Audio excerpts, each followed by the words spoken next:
Hello, you're watching Inside the WSL. Great to have your company this week, and great to be in the company once again of content creator Nancy Baker. Good to see you, Nancy. You've come back for round two. I know, thank you for having me. I'm buzzing to be here again. Absolute pleasure. Now, we've got lots coming up on the show, but first, I want to know more about yourself as a content creator. So your tagline is, you want to bring people closer to the world of women's football. Like, what does that mean? How do you do that? I think for me, the thing that I love doing is showing the players as people, and that's where it personalities. Yeah, just showing them as people, and again bridging that gap and letting people see what I get to see, which I feel incredibly privileged to get to see. So it's just all about showing personalities, having fun. There are so many amazing people who do the serious stuff, and they're so good at it. And I just want to sort of bring that side, which I think we're seeing more often as well, bring that side of just a little bit more relaxed, show what they're like as people, get them having a laugh, and not detaching them from football, but showing there is more to them than just being a footballer. How do you do that though? Is it planned? Is it spontaneous?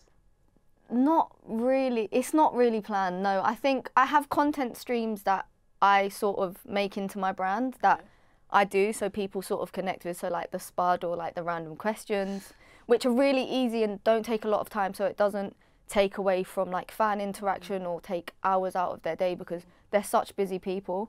I always have a little idea of like what I want to do or what I might want to try and get, but as you'll know yourself, it might not go to plan, or the day doesn't run how you want it to do, or other things happen or come up. So it's not planned. It's sort of back of my mind, an idea would be great to get it. If not, think on my feet, have a laugh. Most of the time talk about like trainers or dogs or something. Yeah, stuff that you're passionate about. Or just random stuff like, I don't know, one of my things I love knowing is something so silly like, what's your thoughts on sparkling water? Personally, I absolutely love it, but I just feel like you get such a great random reaction, and it shows personality, and if they like it, go up in my ranking. If they don't, bit questionable, but... So you do have some random questions, and everyone would be aware of the Spud game.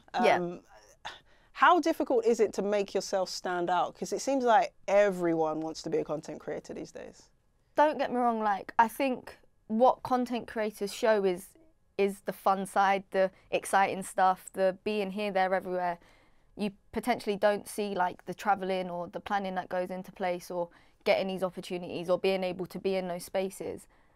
But it's so fun, and I always say I feel so privileged to do it, and I love what I do, so I can understand why people want to do it, and ultimately people potentially want to do what I'm doing in terms of, or other content creators, and they get to show sides of the players that they love. There is a bigger space in it, but for me, I just try and stick to what I know, stick to what's true to me. That's really important. Continue to be myself, and as I say, just have a laugh and be a little bit silly, super relaxed, talk about stuff that I'd like to think people will connect with and other people like to see. You're clearly having fun with it, and I think that's clear for all to see. Keep doing what you're doing, Nancy. We have to talk about the WSL and the title race, because my goodness, it's been exciting pretty much the whole season. Now, some quick fire questions for you on this title race. Who do you think is still in the running? We've got 4 teams, but I don't know, with that recent loss from Manchester City, are they out of the running now? Who do you think's definitely got a chance still? It was a big loss for City, and I think you need to give Liverpool massive props for pulling it out the bag. And they're a team, I'm quite excited to see how they're going to develop in the next few seasons. Chelsea, obviously, definitely in the running. Man United are doing super well. Yeah, well, they're top of the table at the moment. Yep. Although Chelsea have those games in hand. I know United fans are especially excited about that. Arsenal, they're playing well at the moment with the given situation. So I'd say those 3, but I do think I've got one team that are potentially going to tip it. Okay, we'll get to that. So you're saying 3 teams in the running, Man City out of it as it stands. Which players would have you know, a real important role in helping their team to win that title? I think if we talk about Chelsea, they've got so much rotation. Like I think their squad depth is insanely good, isn't it? But I feel like their whole team are game changers because they can literally take off 4 or 5 players, 3 players, bring on another 3, 4, 5 players, and it's still strong. We talk about the likes of Lauren James, like when she's playing and enjoying herself and having fun and got that burst of confidence, she is untouchable, which I love seeing her play. You've got the likes of Pernille Harder, and she's scoring goals. She's back in it, scoring goals.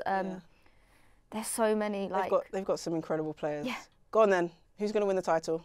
I think it is going to be Chelsea. It's going to be Chelsea. Okay. I've watched them a couple of times in the last few weeks, and they are just in a completely different gear. They really are. It's scary. Okay. Tipping Chelsea for the title. We're going to hold you to that and see where they end up at the end of the season. We'll be getting your thoughts on the relegation battle as well a bit later in the programme. Here's what else is coming up. I used to play for a boys' club like back in the day, and I was goalkeeper, and that was when I just suddenly joined and they were like, oh yeah, stick her in goal. And then I think we had an injury or something like that, and I came outfield, and then they were like, oh, she's all right outfield. There was a couple of girls that were sort of my age, a little bit older, that had already cracked in. So Caitlin Ford was there, there was a girl called Tegan Allen, Sam Kerr had already pushed herself into the team. And I remember that being a really sort of inspiring moment for me. Aggie is a goalkeeper. I'm not convinced I could see that. She's firmly established herself at the other side of the pitch this season. She spoke to Lindsay Hooper about life at Everton and also her future plans. Aggie, what do you think were the key moments in your journey to where you are now? I'd say definitely like my family, giving up a lot of time, and my mum and dad were taking me to football, but obviously credit to them to giving up a bit of their lives to do that. And I think a lot of it is a lot of credit to my coaches that I've had while I was young, and obviously as a young kid you have quite a lot of energy, and me going into ballet classes that my mum put me forward to, it just didn't suit me at all. And she took me down to the local football club, and that was it. Fell in love with the game, and ever since haven't looked back. So. What made you end up being a striker? Did you start off as a striker? Funnily enough, no, not at all. I used to play for a boys' club like back in the day, and I was goalkeeper, and that was when I just suddenly joined and they were like, oh yeah, stick her in goal. And then I think we had an injury or something like that, and I came outfield, and then they were like, oh, she's all right outfield, isn't she? So then that was it really. Obviously tried for Chelsea quite young, and I got in, and ever since then I've just been an attacking minded player really. How have you adapted to the tactical side? I think for me it's more just being like a sponge. I've come into the club and Brian's obviously new and the staff are new, and I think it's just implementing his game plan and knowing it's going to take time, and you've probably been able to see it in the first few games. We were a bit unsure, but it was just finding our feet, and then obviously we got a good run of games and we managed to implement our tactics and what we wanted to do. When it's not going right, being able to then change into what we know and go back to our basics and stripping it back down. And I think credit to Brian and Stephen and all the staff who've been behind it, and credit to ourselves for being able to listen to them and put it into the games. I understand that you idolised Fran Kirby. Tell me about it. What was it about the way that she played that you loved? Why is it that it was her that you gravitated to? I think obviously as a young girl myself, and being throughout the Chelsea academy, all of them would often come down and maybe watch a few sessions and come to our games. And I remember I've got a picture of somewhere, me and Fran, when I must have been like 11 or 12, of her, like with her short hair and with my like bob or whatever I had. And I think it was just having that, like meeting her quite a young age and being able to watch her. And I just think she's an incredible player and someone who I've really looked up to, amongst others like Bethany England, Sam and all that. But yeah, as a child, she was always someone who I was like, oh wow, she's just incredible player. And obviously I was lucky enough to train with her a few times when I graduated from the academy, which obviously sometimes you have to pinch yourself that was real, that you actually were able to do that at such a young age. And for that I'll always be grateful to Emma and the people at Chelsea who had faith in me to take that next step. Herself as a player, she's incredible, but off the pitch as well, her work ethic to do the marginal gains to get that little bit better. And I think obviously it's the Chelsea atmosphere they have there, and you can really see it with Fran, how much she's dedicated to the game. Obviously she's had a few ups and downs with injuries, but she's going to come out strong on the other side, and we all know that. And yeah, I can't wait to see her back on the pitch really. Has she also inspired you then with her mental resilience? Because you talk about some of those ups and downs that she's had to navigate throughout her career. And that's a huge part of being a professional now, isn't it? The mental side of the game and making sure that you're tough enough to cope with that. Yeah, definitely. And I think, like you said, the mental game sometimes it doesn't get spoke about enough in football. And obviously when you're injured, speaking for myself, like you can get into dark times just because you want to get back on the pitch, and sometimes you just have to let your body rest, and although you don't want it, that's what has to happen. So I think obviously Fran hasn't been the most luckiest person with injuries, but like I said, you can see how much she's determined to get back onto the pitch, and obviously she's in really good hands with Chelsea and England, and yeah, I'm really excited to see her back on the pitch. Have you been working on certain styles of finishing this season? Yeah, definitely. Obviously we have Stephen, who's our assistant manager, and he's very, very technical, and he's managed to help me a lot with the finer details of finishing, like dropping your shoulder and putting it to the far corner, or if you want to go across, taking your touch a bit more like inwards. And I think it's the little details that can take you from like a player who's good and then to an extra really good player, because obviously we're at the point where you might only get 1 or 2 chances in a game, and it's being able to take those 1 or 2 chances. And yeah, obviously in the Tottenham game I had that 1 chance and was able to put it away, so both Brian and Stephen were happy, but obviously Stephen's going to take a bit of credit for it as well. So yeah. It's so important that you do have interests away from football, I think, because you need that time to focus on other things, and you have a keen interest in photography. So where did that come from? Yeah, to be fair, I've just my whole life always just liking capturing memories, and I remember when I was in secondary school, like me and my friendship group, we just got like a disposable camera together, and we just captured like our best memories. And then obviously you go to the shop, get them developed, and then you look back and you're like, oh God, that was a bad one, with your finger covering the lens or whatnot. So that started it really. And then just when we go away on camps with the girls, a few of us have like Polaroid cameras as well, and like film cameras. So it's just nice to obviously get a few pictures here and there. I've always kind of had that like hobby, and it's just nice to really do it in your spare time, like you say. Have you got some favourite pictures that you've taken? Yes, I do. Am I showing you them? Yeah, go on, show me, talk me through it, and we'll get these off you afterwards. Yeah.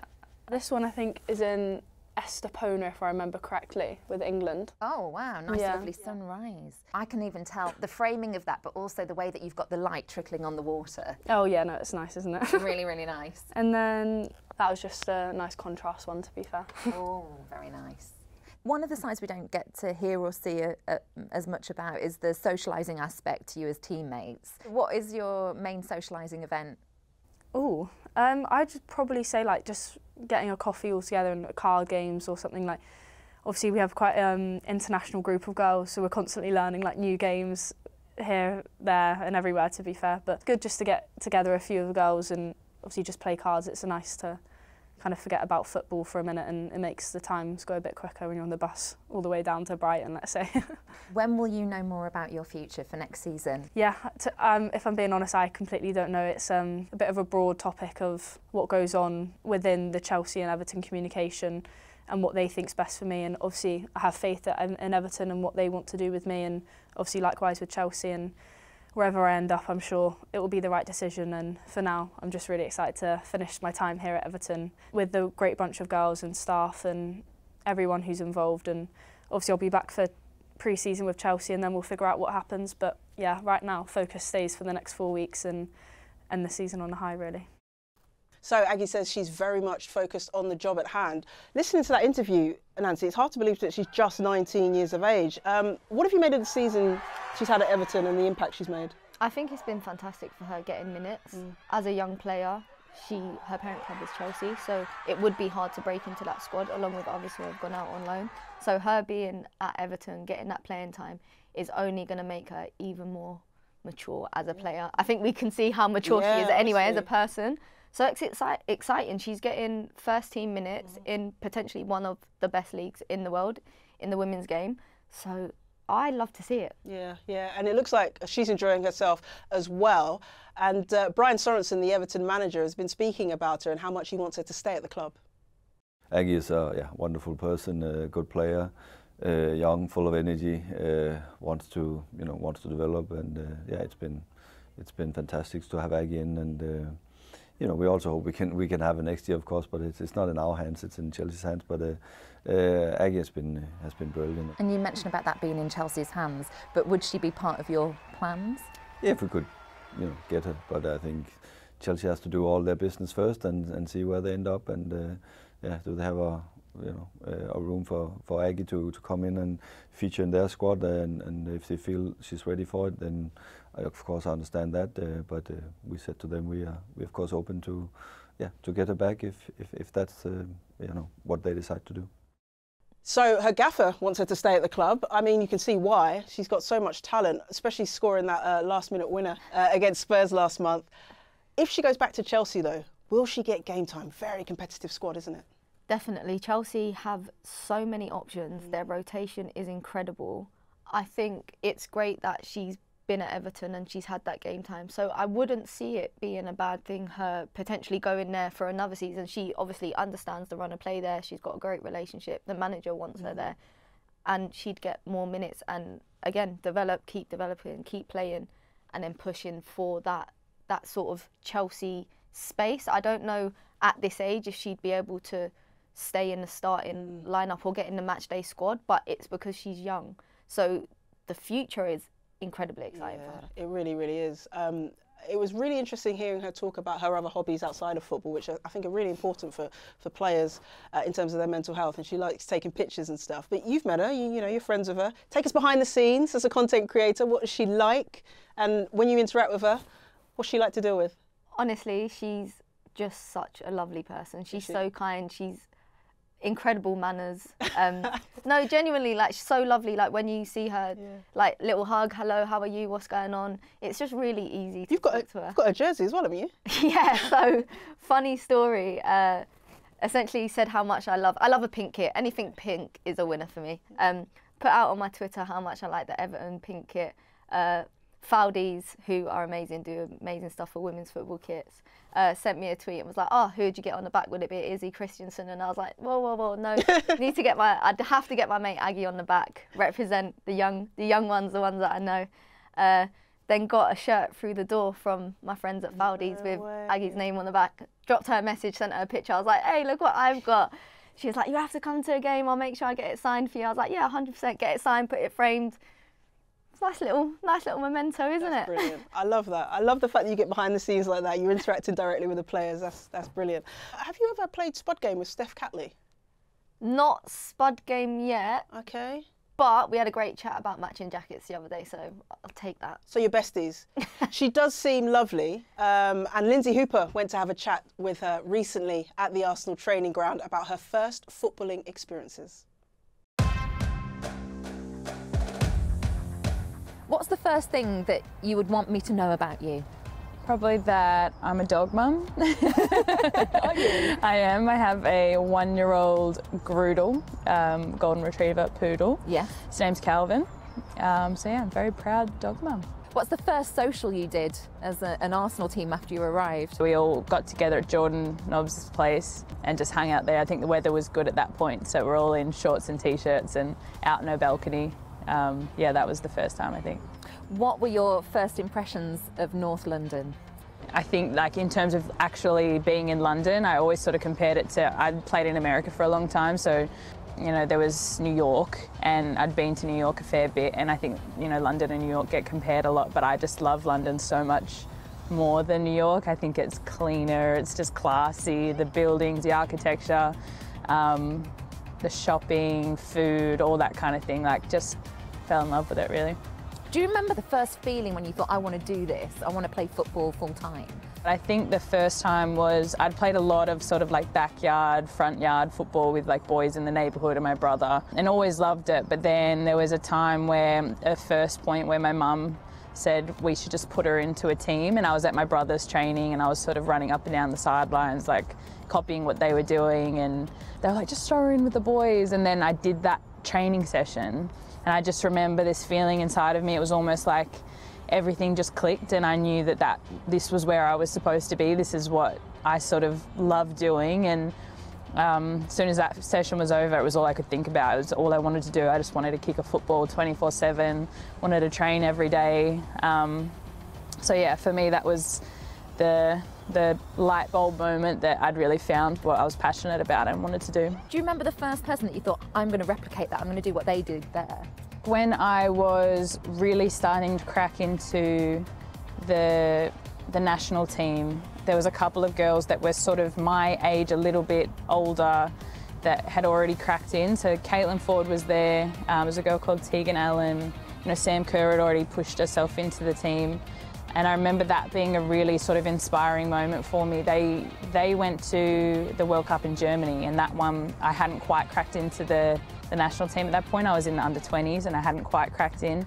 And I sat there watching all those games and watching those girls who I'd played with at youth level representing our country at a World Cup, and watching what they do on the field, the intensity, the little things that they brought that they had about their game that I didn't at that point. And that for me was really, really inspiring. So it wasn't like a senior player that I latched onto. It was like these girls that were so close to my age that I was sort of like, that's what I should be doing. That's where I need to be. And when was the first time that you felt successful? Probably my first W League title in Australia.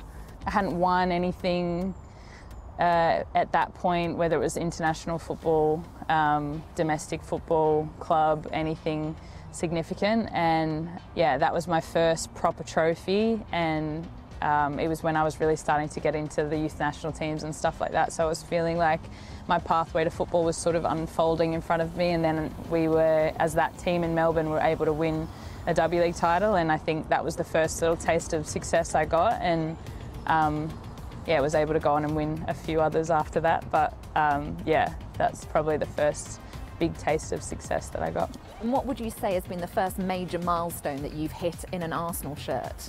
My first year at Arsenal, I was injured for pretty much the entire year. So that was really difficult. So to get to 50 games was a big achievement for me, and to play at such a big club around some of the best players in the world and be able to get to that number after having some pretty significant injuries and sort of battling through some of those tougher times, it was, yeah, it meant a lot to me. What was your first impression of the Arsenal fans? My first impression was that they're just passionate, and I think also like knowledgeable. I think whenever you have a conversation with any of the fans, you realise just how much they know about women's football, how much they know about you, your teammates, statistics, things like that. They're just so involved and so passionate about this team. And you know, I've been in the game a long time now, and I've not seen anything like it, especially this year. I think they've gone to another level. They're just loud, there's songs, there's constant support. First time that you felt euphoria for someone else in football? I mean, the one that's coming to my head is really just Beth and her Euro journey recently. Going into that tournament, I said it straight away that she was going to win Player of the Tournament. I just had this feeling, and she's a very important person in my life, a very close friend of mine, and I just see how much work she puts in, and especially going into that tournament, I just thought, you know, she deserved it, and she was so ready. And when stuff like that happens to good people, I think that's when you really feel it inside you, and you're like, yeah, you absolutely deserve this, and every accolade that comes her way, she absolutely deserves. What are the first words that others would use to describe you, and the first words that you'd use to describe yourself as a footballer? I think maybe they would say consistent. That is something that I would strive and like that to say about myself, is that I think, you know, being in the game as long as I have, I sort of know what it takes to keep a certain standard and make sure that I'm there every single game, no matter what's going on mentally, physically. I can get myself to a certain level where I can consistently perform for the team. Yeah, that's what I would go with for both, I think. Great to hear from Steph Catley there. And Nancy, was one of the first names on the Arsenal team sheet for such a long period of time, obviously before her current injury. What impact does she make for Arsenal? The key thing that I picked up on when I was going and watching Arsenal games was her link-up play with Caitlin Ford. Yes. That Aussie impact. It was such a delight to see, and obviously being at Arsenal, two players that are very familiar with each other, being able to play, the impact was great. I really enjoyed watching them partner up, and the movement. Steph just was comfortable having and knowing Caitlin was there to support her. She's such an impactful player, and she's so important for Arsenal. It's gutting that she's not able to play at the moment. Yeah, hopefully she's back up and running as soon as possible. What's she like off the pitch? Because again, you know all these players, don't you? You know them personally. Yeah, do you know what? I think it's an Aussie thing. Aussies are just really nice people, aren't they? I think so, yeah. So I think that's like an underlying fact. No, honestly, like a really lovely person, really kind, always makes me feel like really welcome and is nice to me, which genuinely means the most in any interaction that I have. So. And you're wearing matching jackets, so that means you're besties now, right? Yeah, I was so excited because I was just like, hi, we've got the same jacket. I don't even think I said hello. I was like, matching jacket. I like it, or nice jacket. She looked at me and I was like, matching. Then the whole conversation's just on jackets. It was great. Brilliant. Arsenal, of course, still battling for the WSL title. But let's look at the other end of the table. Quick fire now. Let's talk about the relegation side of things. Which teams are still involved in this relegation battle? Reading. I think West Ham are safe, if I'm honest. Yeah. Spurs. Mm-hmm. I think there's just one of those three names that I've named that I think, unfortunately, will not be in the WSL next season. OK, we'll get to that in a moment. But again, let's go to key player first. Who could be key in keeping their team up into the WSL this season? It has to be said. There's no doubt about it. Bethany England at Spurs. She's been involved in, give or take, all of Spurs' goals. The impact she has as a player, the way she's playing, scoring goals, she cemented her place in the squad. She's probably the first name on the sheet. She's key. She's done so well. Yeah, go absolutely. on then. Some football fans won't want to hear this. Who's going down? I think it's going to be Reading. Yeah. They are struggling, aren't they? Bottom of the table, 2 points adrift.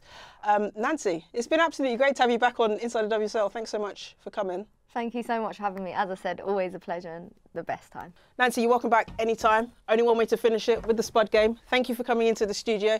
Thank you to you guys for watching at home as well. See you next time. Sky Sports Football. Feel it all.